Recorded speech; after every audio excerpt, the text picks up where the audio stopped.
So we're gonna have to do a lower control arm on the town car, and how I came about this is when I went up a couple weeks ago to the meetup with A-Rod in Michigan. I noticed when I was turning into the driveway there was a pop that I never heard before coming from one of the wheels. So man, it was kind of odd. I never heard that from my car before. And then I heard it again yesterday and then again today. And I was like, well, I better get this thing in the shop and check it out. I thought it was just a fluke at first because I turned real hard into the driveway. And check tie rods and stuff like that. And how you check the front suspension on your town car is, let me put this down some. You'll grab the wheel like this. Let me show you. See if we can get this clear.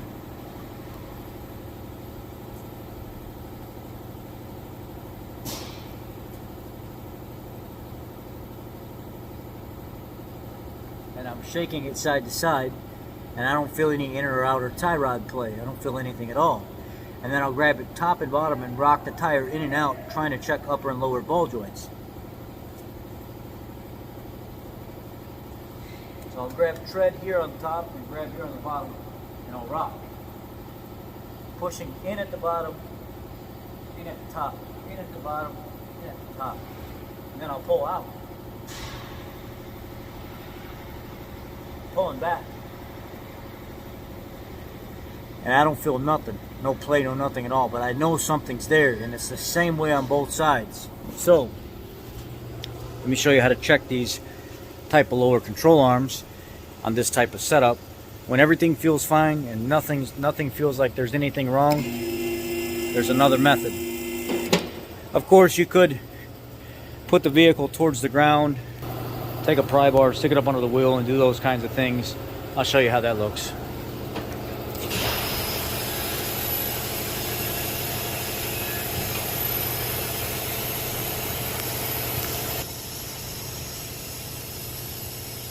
I'll show you the pry bar method off the ground.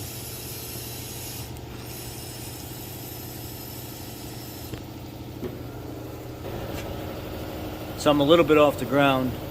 Tires aren't touching the ground, and what I'll do is I'll try to check it off the ground here. I'll take this here and I'll try to pull up, and I'll feel for pops. Push in. I don't feel nothing. Same thing on the other side over here.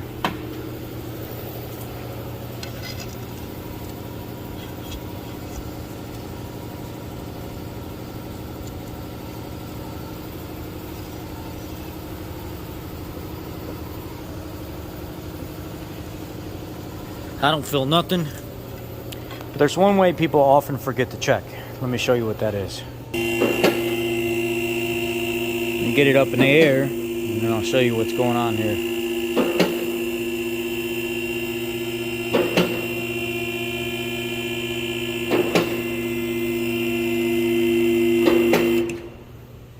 So grab your pry bar.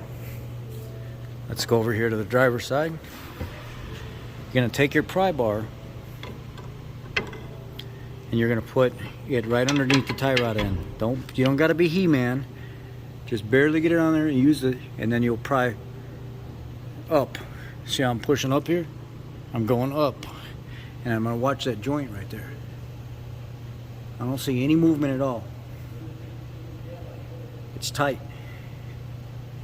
Now we're gonna come over here to this one and do the same thing. Right up by the ball joint. Get to the flat spot of the tie rod, and then watch. There's movement.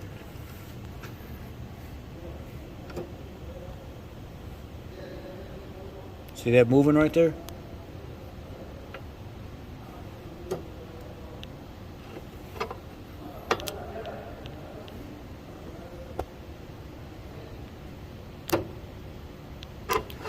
This control arm is no good. So I just ordered it from Rock Auto. I got the new control arm coming, so we'll be doing that here in the next couple days. And you can look back here. So that bushing's kind of real cracked. starting to come apart back here a little bit. Yeah, it's time for it to be replaced. So we're gonna get that coming. But I wanted to show you guys how to check the upper and lower control arms and just get a feel for what you got, what you're working with. Same thing over here. Same exact process. Y'all be blessed. I just wanted to share that with you. How to check the upper and lower control arms in your Panther platform car.